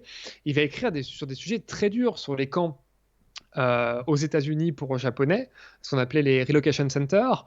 Quand on avait du sang japonais, ce qu'on connaît moins, on avait ces sortes de camps très spécifiques où on mettait les Japonais d'origine japonaise pour se protéger pendant la Seconde Guerre mondiale. Donc il va écrire sur des sujets hyper touchy. Et ça déjà, ça va l'écarter un petit peu du Jump, mais ce qui va être l'énorme coupure, enfin de la Shueisha, c'est Family Compo. Parce que là, Family Compo, c'est quelque chose de fou, hein. C'est-à-dire que Family Compo, c'est un manga où on a un jeune homme, voilà, Mm. qui se retrouve dans une famille où, grosso modo, il est adopté par des personnes qui ont un sexe et un genre différent. Voilà. Et donc, ça, c'est quelque chose de fou parce que c'est sur le travestissement, c'est sur la transsexualité, etc. Il tombe amoureux de sa cousine, dont on ne connaîtra jamais le sexe exact dans toute l'œuvre. On saura jamais, elle est présentée comme une fille, mais on ne saura jamais exactement si c'est son genre, Ouais, c'est j'ai son des sexe, enfin souvenirs bref. de Family Compo parce que j'avais lu ça, mais quand j'étais très très jeune. Et bon, après, je me souviens vraiment plus du tout, mais je me disais, waouh, on part sur des sujets qui sont vraiment bah, originaux pour l'époque et personne les traitait en fait. C'est ça qui est faux. Personne n'est personne les traitait. Il faut voir que à l'époque, les personnes qui les traitaient prenaient quand même des boucliers. Quand on voit Rumiko Mm, Takahashi, que j'adore dans Ranma 1/2, ok, le héros se transforme en fille et tout, mais il y a la spiritualité, il y a la magie, il y a plein de choses. mm. Là, dans Family Compo, Tsukasa Ojo, il a pas de filet, hein. C'est-à-dire qu'il montre clairement sa thématique. Et la Shueisha va lui dire, non mais ça, on peut pas le publier dans le Jump. C'est quoi vos histoires d'homosexuels? Et lui, on lui répond ça, Waouh. clairement. Qu'est-ce que c'est? Et donc, finalement, ils vont le publier dans Manga Alman, qui est Et du coup, ça avait un autre offre. commencé par être diffusé dans le Jump ou pas? Ils avaient Non, non, commencé c'est ou ça a tout de non, suite non, été dans c'est l'autre dans Manga édition? Alman, Ok. c'est dans Manga Alman directement. Mm. Et c'est vraiment une œuvre qui va être très particulière parce qu'en fait, elle prend la thématique centrale, à mon avis, de Tsukasa Ojo, probablement la plus belle. Euh, c'est finalement la famille. La famille, c'est sa grande thématique. C'est À toujours au Tsukasa Ojo, centre de ces œuvres en plus, hein. La famille, la place dans la famille, dans la société. On a souvent des personnages orphelins qui n'ont pas de famille, mais qui vont être liés par bah, les affinités, leurs histoires communes. Dans City Hunter, c'est comme ça. Angel Heart aussi. Dans Cat Size, bah, c'est trois sœurs. Mais même quand ils n'ont pas de lien de sang, en fait, ça va former une famille, comme dans Angel Heart. C'est ça qui est fou. Ça va former une famille. Et c'est-à-dire que là, ce qui est quand même absolument ahurissant dans cette histoire-là, c'est que bah, le type, il va vraiment essayer d'écrire ce qu'est l'amour pur pour lui. C'est-à-dire comment on peut aimer au-delà des apparences, Mm. au-delà bah, même de savoir si on a un homme ou une femme, parce que le héros va tomber amoureux de sa cousine, mais il va jamais connaître son sexe. Donc comment on va dépasser ces apparences-là? Comment on va accueillir les marginaux de la société, a fortiori de la société japonaise?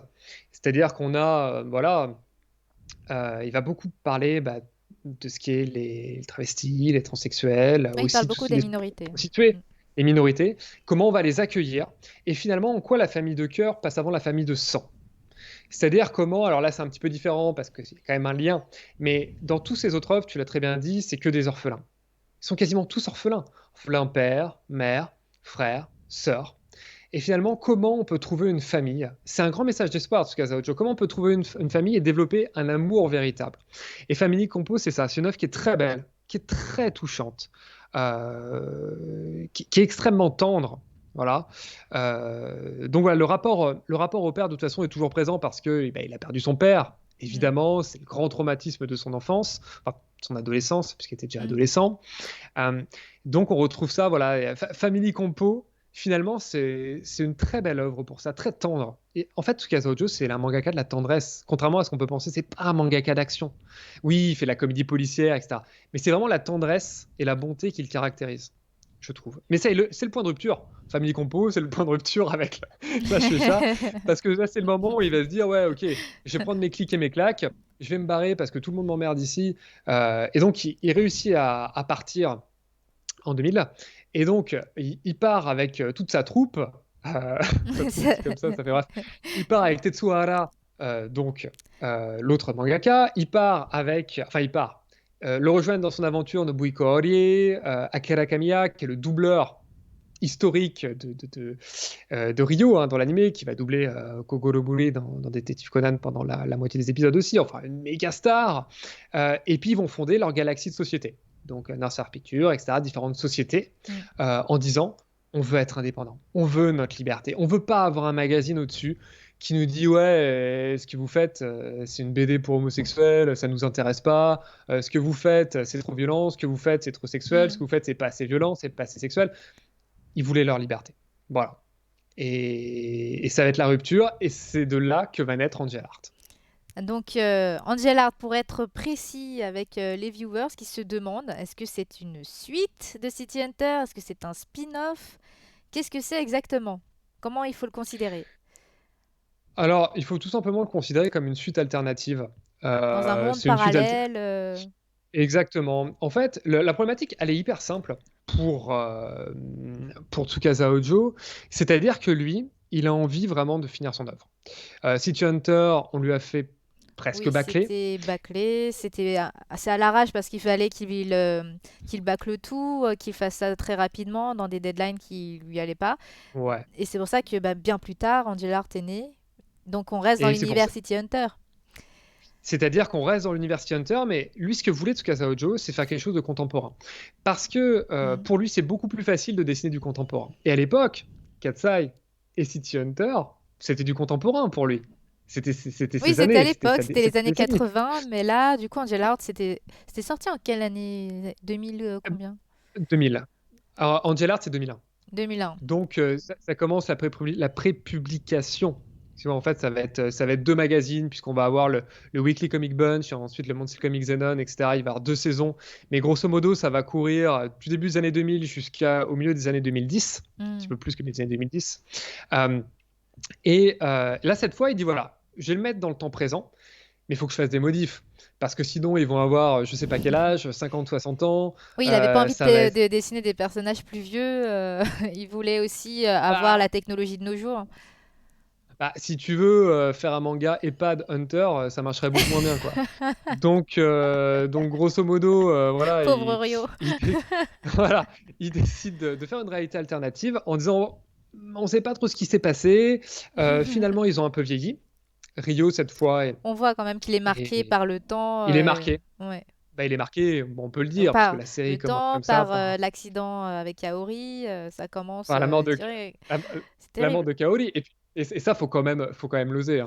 Parce que quand on reprend une série que tout le monde attendait et que le type commence sans mourir, C'est horrible en plus. Le peut-être jour de le, son mariage, quoi. le- Pourquoi le il jour de avait ma- besoin de ça?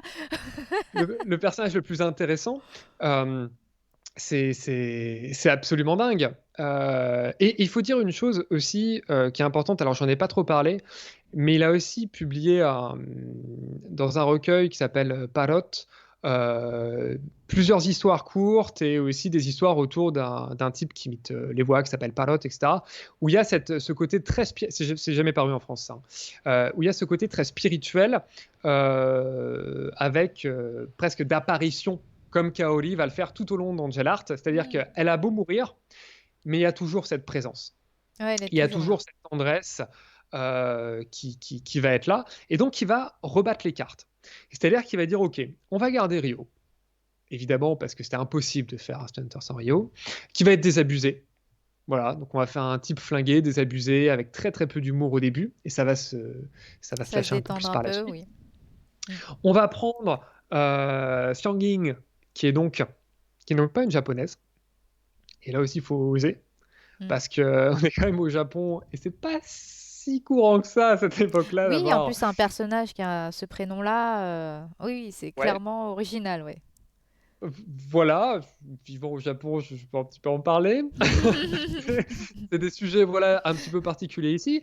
Donc on prend une jeune fille asiatique, mais voilà, tiens, avec donc la fameuse greffe, etc.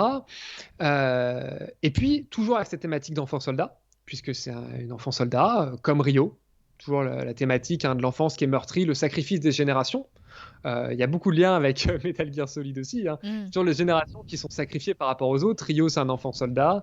Xiang Ying, c'est un assassin. Alors, c'est plus les triades, etc. Mais grosso modo, c'est un enfant soldat. Ouais.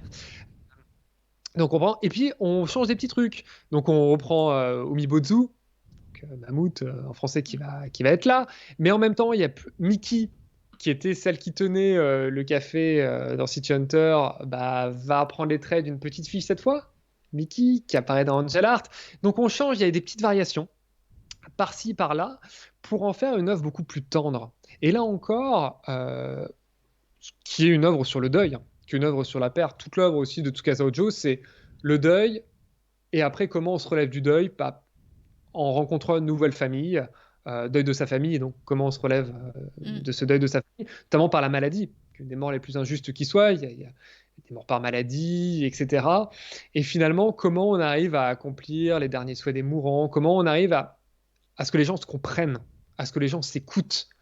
Et ça, c'est quelque chose qui intéresse beaucoup Tsukasa Ojo. Et Angel Art, c'est beaucoup plus viscéral que City Hunter. Voilà, faut mieux pas être déprimé quand on le lit des fois. Ah oui, mais alors moi j'ai pas lu, je l'ai regardé en animé, mais en plus en VF parce que sur ADN il est disponible en VF, il est sorti il y a quelques jours. Il y a une cinquantaine d'épisodes et j'en ai vu une bonne dizaine. Au début, bon, ça commence avec pas mal d'action, mais on sent que ben, la conscience qu'a Xiangyin, elle commence à être vraiment présente. Elle se demande qui elle est de plus en plus. Est-ce qu'on m'aime pour moi ou est-ce qu'on m'aime pour Kaori? Est-ce que je peux avoir une place dans la société? Est-ce que je peux avoir une place dans ce monde-là avec Ryo? Ou est-ce que je vais rester éternellement Kaori, quoi? C'est toute la question au début. Et moi, je me demandais, par la suite, une fois que voilà, Ryo c'est devenu le papa, qu'est-ce qui se passe? Qu'est-ce qui va se passer? Sans trop Le spoiler, trio est-ce que OCD. tu peux dire, pour moi qui a suivi City Hunter, qui commence Angel Hearts, où est-ce que l'auteur nous mène, nous emmène? Alors,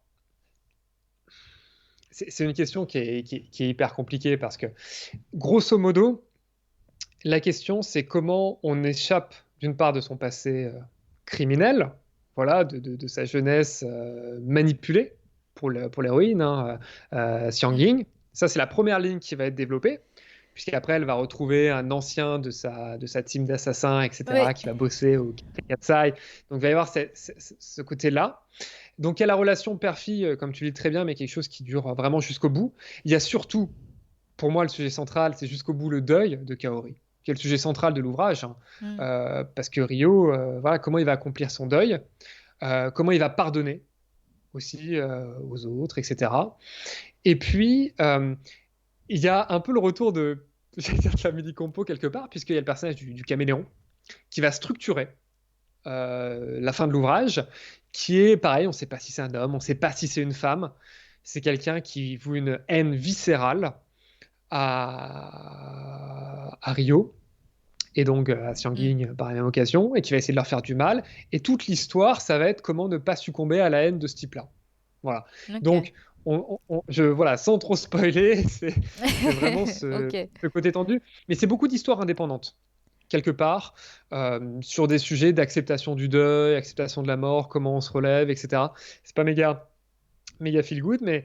Et d'ailleurs, il y avait eu un prologue, une sorte de prologue, pareil dans le recueil Parrot, qui était sorti donc avant Angel Art, dans une histoire courte du recueil qui s'appelait L'œil de l'assassin, si je dis pas de bêtises, où on avait le personnage de Xiang Ying quasiment qui apparaissait voilà, de tueur à gages. Donc c'est une œuvre qui était quand même assez réfléchie, mais une œuvre très très différente de ce que les gens ont connu pour City Hunter. Est-ce Donc qu'on garde quand évidemment, même ce côté action après les épisodes où elle fait partie de la famille? Est-ce qu'il retourne alors, en tant que City Hunter ou finalement c'est beaucoup plus posé?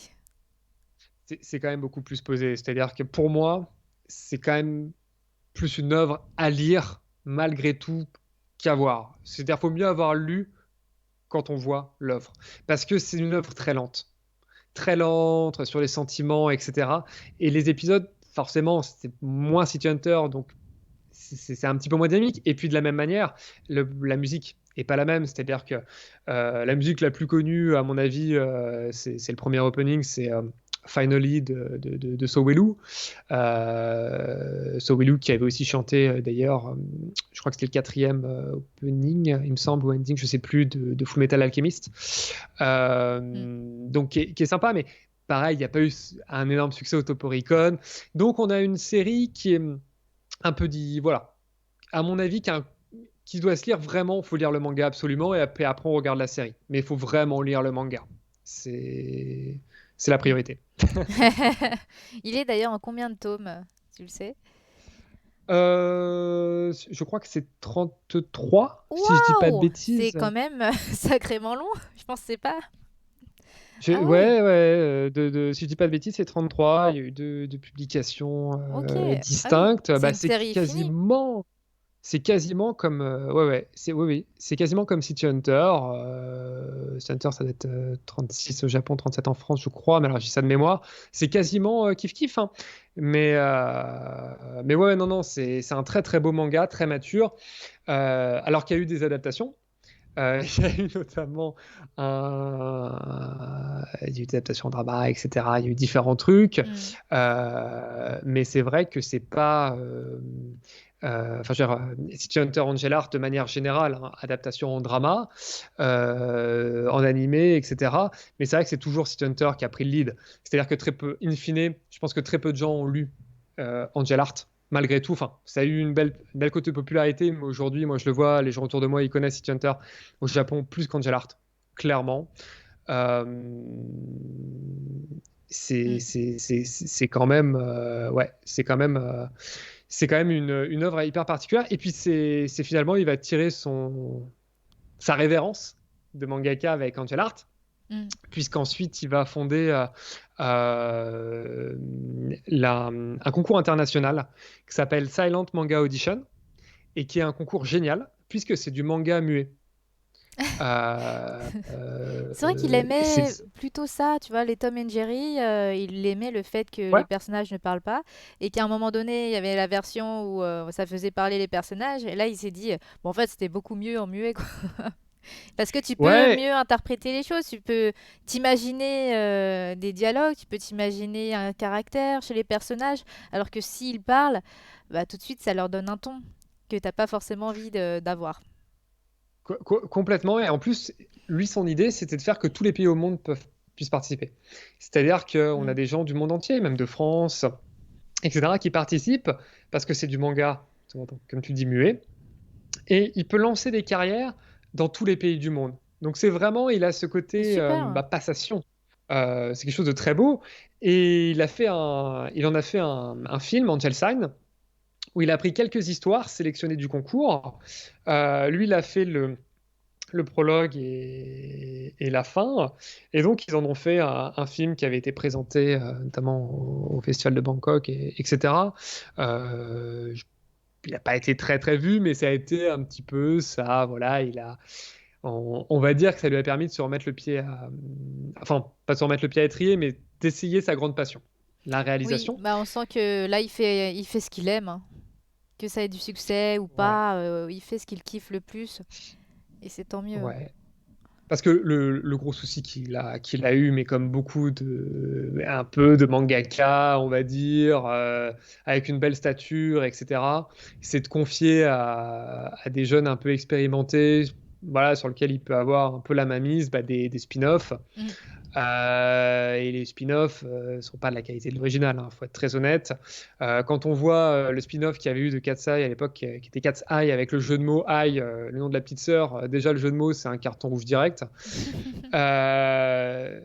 Waouh, ça faisait vraiment. Là, pour le coup, on avait envie de se jeter par le balcon de Shinjuku de Ryo Kaori. Ouais.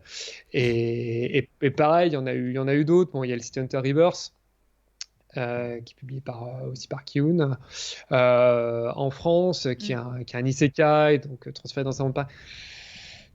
Ça passe, mais c'est vrai que c'est pas du niveau de l'œuvre. Et je pense que c'est quelqu'un qui a beaucoup de mal euh, à garder un niveau qualitatif de son œuvre en déléguant. Voilà, c'est pas le seul, hein. Il y en a plein. Mm. Euh, mais au niveau des films, etc., ça a jamais trop marché, les films live. Il y a eu le film, justement, avec les films oui, des frères Lachaud, Oui, de Philippe Lachaud, de Philippe et Pierre, qui a plutôt marché en France, qui a plutôt marché au Japon, d'ailleurs. Il a quand même marché au Japon parce que les gens ont adoré Elodie Fontan, qui joue bah, Kaori, Laura. mm. Pour eux, c'était la Kaori, Ouais, vraiment. c'était vraiment Euh, physiquement parfait, hein. Je pense qu'elle le jouait très bien. oh, ouais. Et du coup, Jackie Chan, alors, en rôle de City Hunter, ça a donné quoi? Comment ça a été perçu? Ouais, non, mais là, Tsukasa Ojo l'a hyper mal vécu, hein. Oh Là aussi, il le non. raconte. À l'époque, quand toi, il dit, ouais, c'est Jackie Chan, lui, il adorait le cinéma d'action, de manière générale, hein, c'est un fanat, donc, par exemple, de Dirty Harry, on retrouve Dirty Harry, évidemment, de Seagull, on retrouve dans City Hunter et tout, mais pareil, c'était un gros fan bah, Jackie Chan, de cette mouvance-là, et quand il a vu le film, non, il l'a mal vécu, il a dit, bah, c'est pas City Hunter, quoi. C'est Ouais. Pacific Hunter et il a eu beaucoup de mal à réattribuer des droits. Donc il y a eu Hmm. après des films qui n'ont pas eu la licence, etc. Et c'est vrai que personne n'y croyait. Et quand au départ, on a dit voilà, c'est Philippe Lachaud va demander à avoir City Hunter, personne n'y croyait. Mais vraiment, Hmm. que ce soit en France ou au Japon. Et c'est un truc qui est arrivé, mais un truc, euh, un truc de fou. Mais ce qui a vraiment marché dans l'adaptation aussi, en plus d'Élodie Fontan, ce qui a énormément marché, c'est que comme ils n'avaient pas de budget, les frères Lachaud, enfin la bande à Fifi, et bah ce qu'ils ont fait, c'est qu'ils l'ont fait à Paris. Ils ont rajouté en images de synthèse des buildings, etc. Et ils ont créé, ils ne pouvaient pas les filmer à Tokyo, c'était beaucoup trop cher. Et puis les autorisations, c'est l'enfer ici. Hmm. Donc ils ont créé une sorte d'entre-deux mondes. Et ça, les Japonais ont adoré parce qu'ils ont reconnu aussi un petit peu le Japon, mais un petit peu Paris aussi. Et ça, c'est quelque chose vraiment qui leur a énormément parlé. Hmm. Voilà. Mais après, c'était pas évidemment, c'était pas le succès non plus d'autres films locaux, hein. On est bien d'accord, hein. C'est Oui, pas oui. le succès du film Demon Slayer Ah, ou, clairement ou pas. d'Evangelion, etc. On est d'accord. Qui bat tous Mais les records. Oui, clairement pas. voilà. Et comment a été perçu le film Private Eyes? Bon, Private Eye, ça a correctement marché, hein. Private Eye, ça a correctement marché au Japon. Parce que pour moi, c'était le Ah, grand retour, hein. C'était le grand retour de redécouvrir tout ça.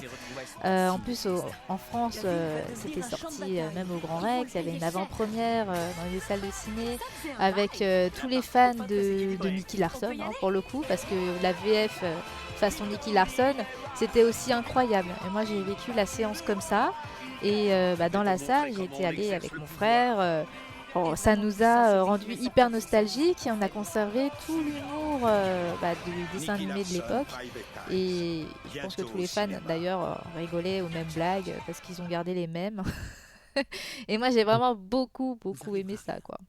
Je sais pas bah, comment ça a été perçu au Japon, mais je serais bien alors, intéressée d'avoir ton retour.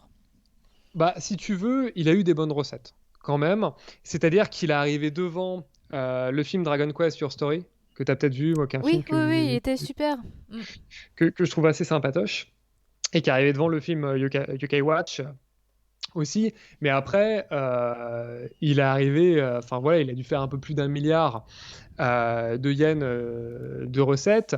Devant, à quasiment 15 milliards, bah, tu avais les Enfants du Temps, évidemment, de Makoto Shinkai, Weathering with You, et puis tu avais Mm. Détective Conan, hein, le Comte John of Fist, qui était à quasiment 10 milliards aussi. Donc ça a bien marché, mais je veux dire, ouais, c'était très très loin derrière Les Enfants du Temps et Détective Conan.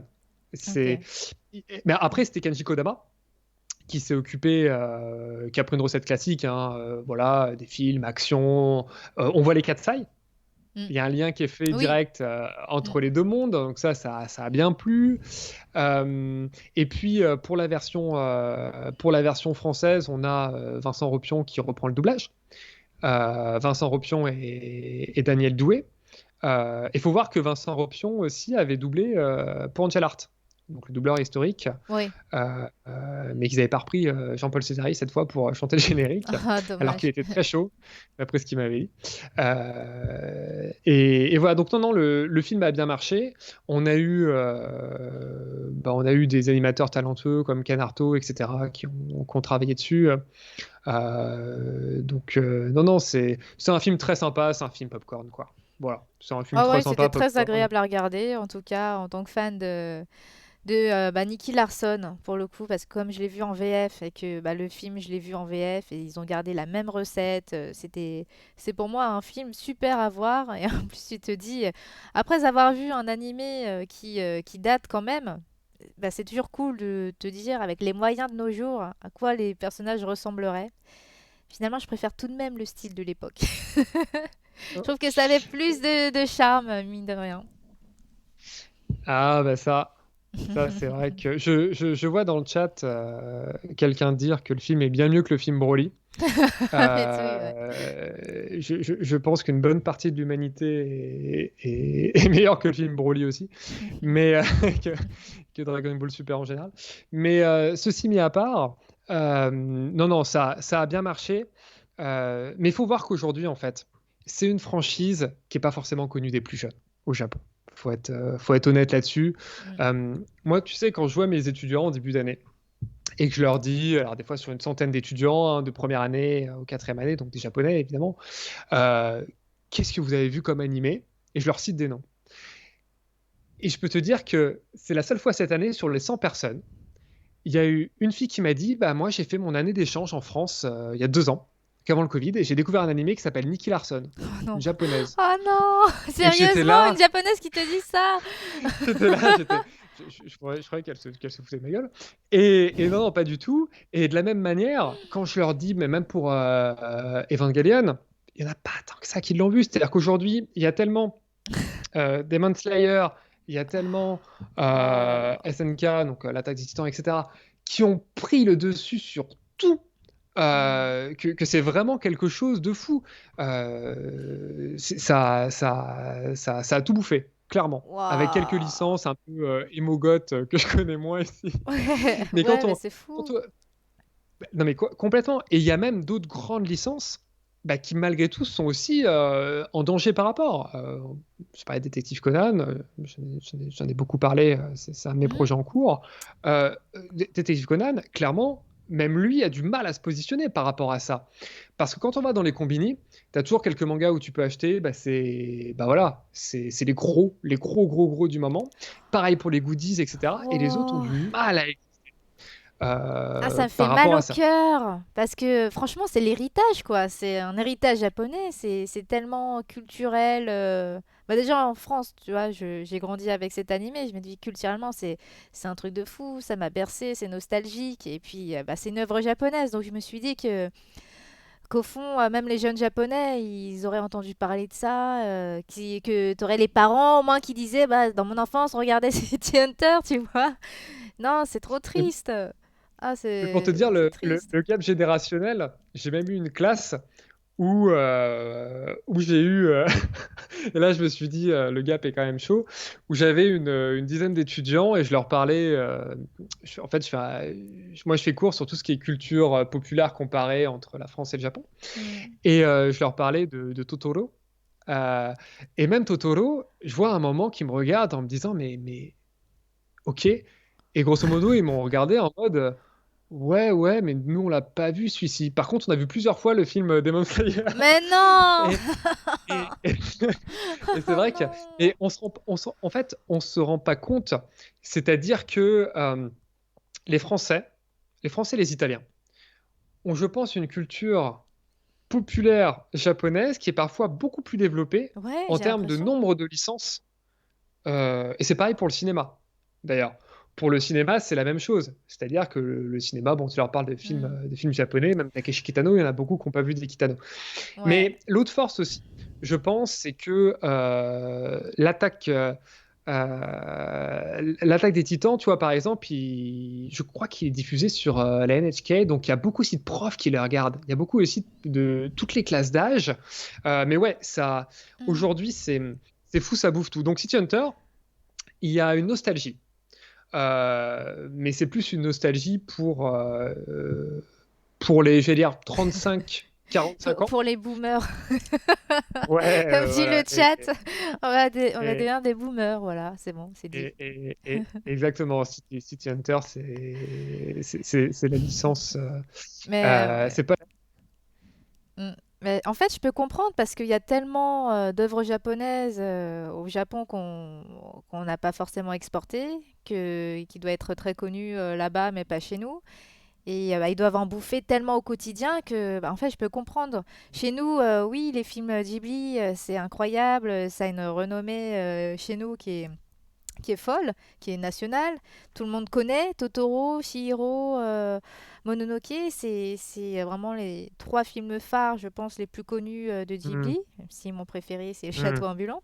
Mais voilà, il y a beaucoup de films, de licences qui sont particulièrement connus chez nous, mais parce que ça a aussi marqué une génération qui en parle énormément.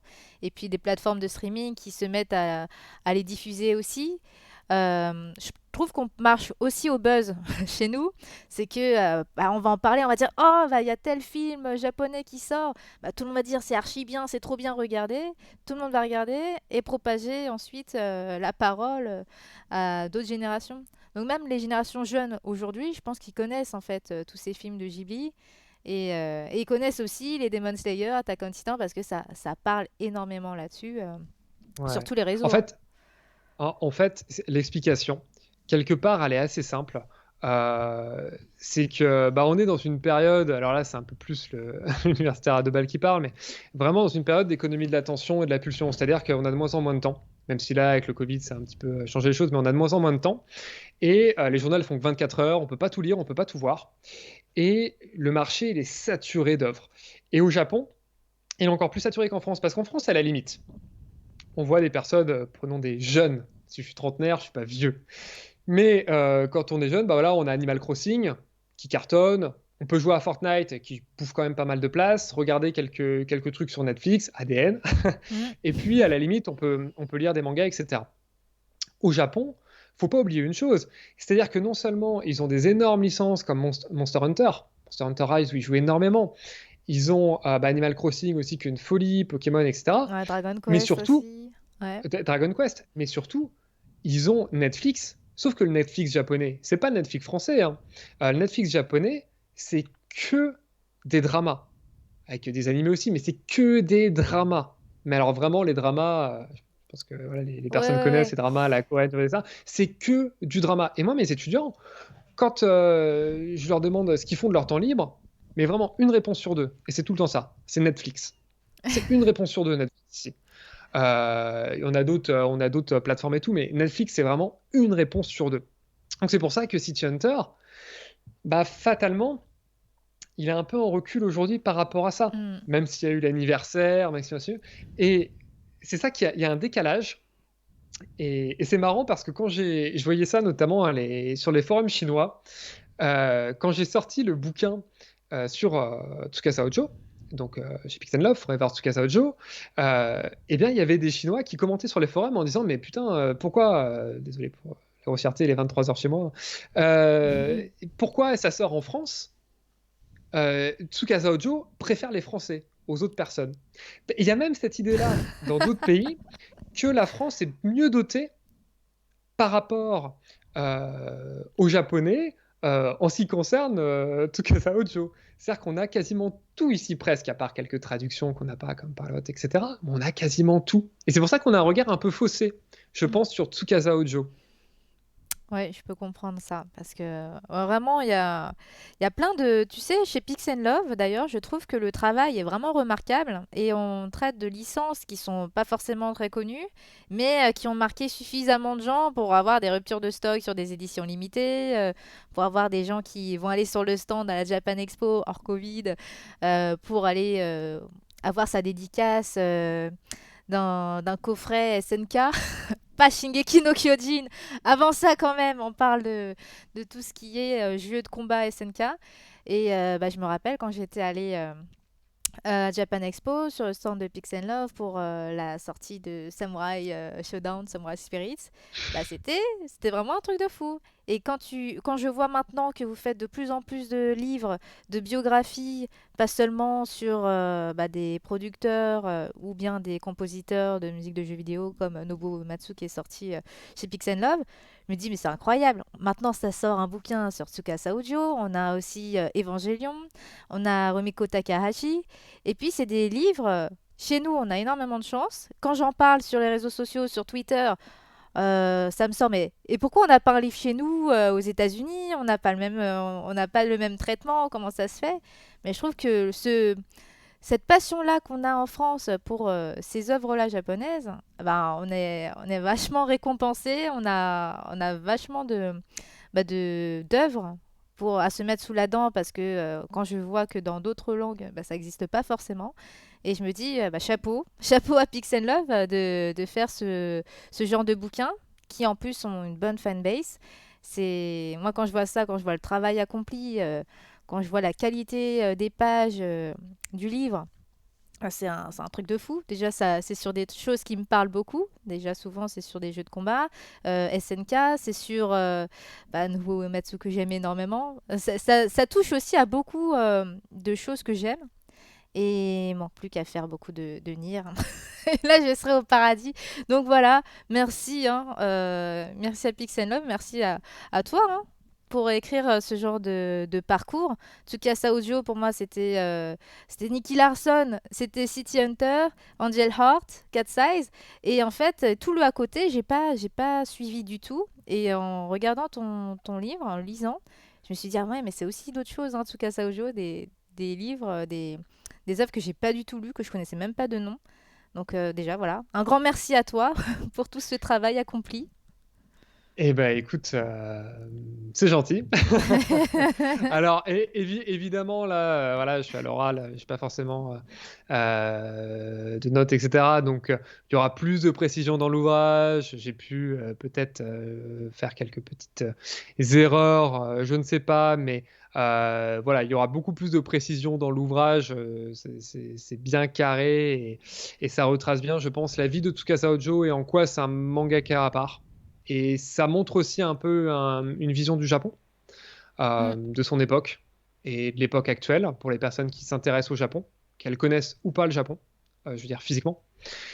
Et bon, je peux le dire, il sera annoncé dans les semaines à venir, mais puisque tu aimes cette collection, Mm. je peux dire que je vais sortir un ouvrage sur Détective Conan, qui sera le premier en France. C'est Ah, pour ça que j'en ai un super. petit peu parlé ce Mm. soir, et qui sera un ouvrage sur la fiction policière, le roman énigme, donc qui parlera aussi bien de Conan Doyle, d'Agatha Christie, etc., Waouh. Ah, c'est trop cool. euh, que des Togawa Ranpo. Et ça a un lien un lien très fort avec Infinite Tsukasa Ojo et City Hunter. Déjà parce que c'est quasiment la même génération, Mm. mais c'est parce que ce qui a lancé Tsukasa Ojo, c'est Katsai, Mm. c'est la fiction simple du voleur.